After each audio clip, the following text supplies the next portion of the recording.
Ho sempre guardato con occhio benevolo la voglia e anche la voglia di fare qualcosa per gli altri, ma il lavoro mi ha occupato talmente tanto, mi sono lasciato travolgere del lavoro. E ho fatto tutti i 43 anni di lavoro. Dopo a un certo punto mi sono trovato che si era in pensione e ho detto, finalmente ho del tempo da dedicare agli altri in qualche modo.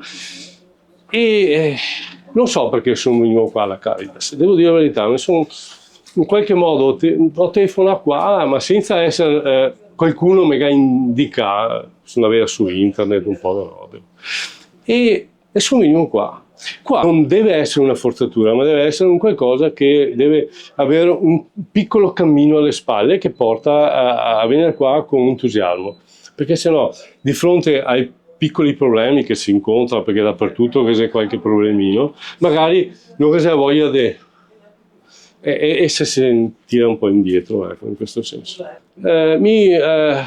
Dopo a casa torno alla mia vita, l'importante è la mia famiglia, l'importante è altre cose, e vengo qua perché sento che questo posso fare volontariato anche da altre parti, però sono arrivato qua e qua mi trovo bene, questo è l'importante.